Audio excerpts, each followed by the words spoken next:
పిన్నెల్లిలో తెలుగుదేశం ప్రభుత్వం యొక్క స్పాన్సర్తో వైఎస్ఆర్ కాంగ్రెస్ పార్టీ కార్యకర్త సల్మాన్ రాజు పైన జరిగిన దాడి, తదనంతరం అతని యొక్క చావుకు కారణం ఈ ప్రభుత్వమే.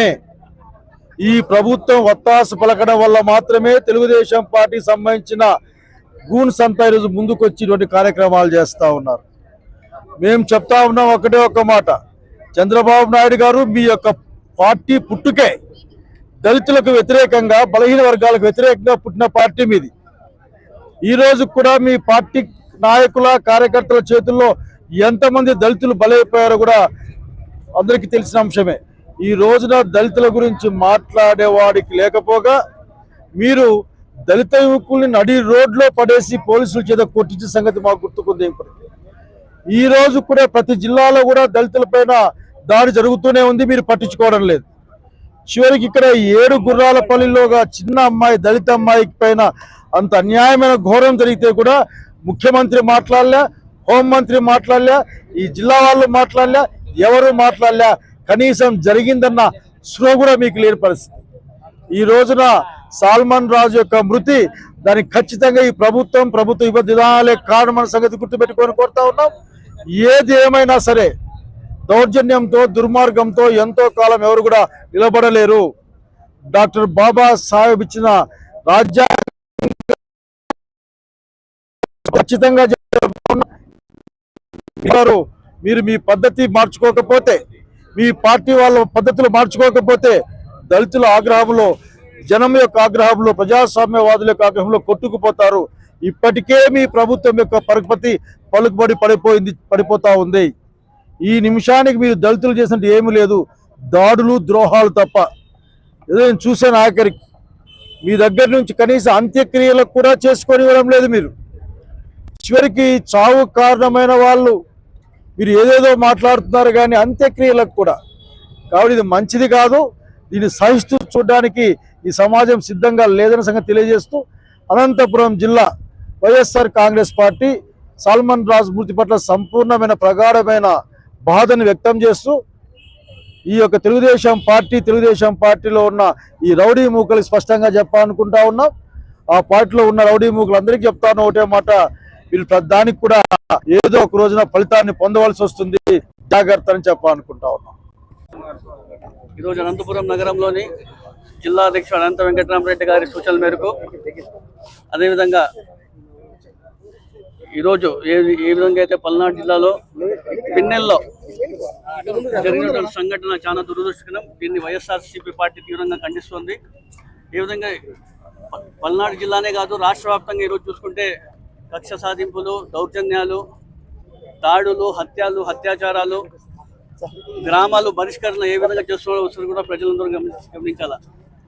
వైఎస్ఆర్సీపీ కార్యకర్త అయినటువంటి సల్మాన్ గారు వాళ్ళకి భార్యకి బాగాలేదని చెప్పేసి పిన్నెల గ్రామానికి వెళ్తుంటే అతి దారుణంగా టీడీపీ వాళ్ళు అతన్ని రాడ్లతో కొట్టి చంపించడం విషయం కూడా ప్రజలందరూ గమనించాలా. ఎంత తీవ్రమైన విషయం కూడా ప్రజలందరూ ఒకసారి గమనించాలా. ఎప్పుడు లేని విధంగా ఇంత కక్ష సాధింపులు చేస్తున్న విషయం కూడా ప్రజలందరూ ఒకసారి గమనించాలని తెలియజేస్తున్నాను. అదేవిధంగా ఆయన అంత్యక్రియల కోసం కూడా మహేష్ రెడ్డితో పాటు కార్యకర్తలు, నాయకుల్ని పోవడానికి కూడా నిరాకరించాలంటే ఎంత దౌర్భాగ్య పరిస్థితుల్లో టీడీపీ ప్రభుత్వం ఉంది, కూటమి ప్రభుత్వం ఉంది కూడా ఒకసారి గమనించాలా. హ్యుమానిటీ కూడా లేకుండా అంత్యక్రియలకు వెళ్తున్నా కూడా ఆపినారంటే కూడా ఎంత ఘోరంగా ఉందో ఈ ప్రభుత్వం కూడా ఒకసారి గమనించాలా. దీన్ని అన్నింటినీ కూడా చంద్రబాబు నాయుడు బాధ్యత వహించాలా. ఆ చనిపోయిన కుటుంబానికి ఆర్థికంగా కానివ్వండి, వాళ్ళకి ఉద్యోగపరంగా కానివ్వండి, ప్రతి ఒక్క పరంగా కూడా వాళ్ళకి ఖచ్చితంగా సాయం అందించాలని తెలియజేసుకుంటూ, ఇలాంటి సంఘటనలు జరిగితే వైఎస్ఆర్సీపీ ఎప్పుడు కూడా ప్రశ్నించేది ఎప్పుడు ఉంటుంది, నిరసన చేసి కూడా ఉంటుంది. ఖచ్చితంగా రాబోయే కాలంలో ఇవన్నీ కూడా కట్టడి చేయాలని చెప్పి తెలియజేస్తున్నాను. పల్నాడు జిల్లా గురిజాల నియోజకవర్గం పిన్నెల్లి గ్రామానికి చెందినటువంటి వైఎస్ఆర్ కాంగ్రెస్ పార్టీ దళిత నాయకుడు సల్మాన్ గారి పైన దాడి చేసి అత్యంత కిరాతకంగా హత్య చేసినటువంటి కూటమి ప్రభుత్వానికి నిరసనగా ఇవాళ వైఎస్ఆర్ కాంగ్రెస్ పార్టీ అనంతపురం జిల్లా ఎస్సీసీఎల్ విభాగం ఆధ్వర్యంలో సాక్షాత్తు భారత నిర్మాత డాక్టర్ బిఆర్ అంబేద్కర్ గారి విగ్రహం దగ్గర నిరసన వ్యక్తం చేయడం జరుగుతూ ఉంది. మనకందరికీ తెలిసినటువంటి విషయమే, గత 19 నెలల కూటమి ప్రభుత్వంలో ప్రజాస్వామ్యాన్ని రక్షించాల్సినటువంటి చంద్రబాబు నాయుడు గారు, శాంతి భద్రతలను కాపాడాల్సినటువంటి చంద్రబాబు నాయుడు గారు, ప్రజల ప్రాణాలను కాపాడాల్సినటువంటి ముఖ్యమంత్రి హోదాలో ఉన్నటువంటి చంద్రబాబు నాయుడు గారు తన కక్షపూరితమైనటువంటి రాజకీయాల కోసం ఒక పక్కన ప్రజలకు ఇచ్చినటువంటి హామీలను విస్మరించి మరొక పక్కన హామీలు నెరవేర్చాలి అనేటటువంటి ప్రశ్నిస్తూ ఉన్నటువంటి ప్రతిపక్ష పార్టీలకు సంబంధించినటువంటి నాయకుల్ని ఒక్కొక్కరిని ఒక్కొక్క విధంగా ఇబ్బందులకు గురి చేస్తూ అరెస్టు చేస్తూ ఏకంగా ప్రాణాలను కూడా తీయటం ఇది చాలా దౌర్భాగ్యం. అందుకే ఈ సందర్భంగా వైఎస్ఆర్ కాంగ్రెస్ పార్టీ నాయకులుగా మేము డిమాండ్ చేస్తూ ఉన్నాం. చోద్యం చూస్తున్నటువంటి కేంద్ర ప్రభుత్వం స్పందించాలి. అలాగే రాష్ట్రపతి కూడా ఈ ఆంధ్రప్రదేశ్ రాష్ట్రంలో జరుగుతున్నటువంటి అన్యాయమైనటువంటి పరిస్థితులపైన నిలదీయాలి, చర్యలు తీసుకోవాలనేసి డిమాండ్ చేస్తూ బాధితునికి న్యాయం జరిగేంత వరకు కూడా మా యొక్క పోరాటం ఆగదని తెలియజేస్తూ భవిష్యత్తులో కూడా వైఎస్ఆర్ కాంగ్రెస్ పార్టీ నాయకులకు జరిగిన ప్రతి ఒక్క అన్యాయాన్ని కూడా మీరు చేసేటటువంటి విధానాలకి బుద్ధి చెప్పేటటువంటి పరిస్థితులు దగ్గరలోనే ఉన్నాయనేసి మరొక సందర్భంగా హెచ్చరిస్తూ ఉన్నాం. ఈ సందర్భంగా పల్నాడు జిల్లాలో ఒక దళిత వైసీపీ కార్యకర్తను దాదాపుగా ఈ కూటమి ప్రభుత్వం ఏర్పాటైన ఈ 19 నెలల్లో ఆ గ్రామంలో దాదాపుగా 300 కుటుంబాలను గ్రామం నుండి వెలివేశారు. గ్రామం నుండి వెలివేస్తే ఈ మన సల్మాన్ గారు భార్యకు హెల్త్ బాగాలేక ఏదో చూద్దామని ఊరికి వచ్చిన దానికి ఈ తెలుగుదేశం గుండాలు ఈ రెడ్ బుక్ రాజ్యాంగంలో రాసుకున్నారో లేదో తెలియదు కానీ ఈ సల్మాన్ గారిని టీడీపీ గుండాలు అతి దారుణంగా ఇనుప ర్యాట్లతో కొట్టి చంపేశారు. అయ్యా, ఈ రోజు కూటమి ప్రభుత్వం అడుగుతున్నాం, దళితులు కనీసం బ్రతకడానికి కూడా హక్కు ఉందా లేదా అని అడుగుతున్నాం.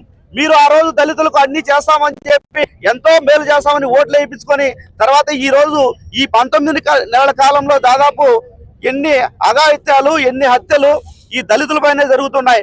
కూటమి ప్రభుత్వం చెప్తా ఉన్నాం, వచ్చే ఎన్నికల్లో ఖచ్చితంగా దళితులు అంటే ఏమనేది చూపిస్తారు.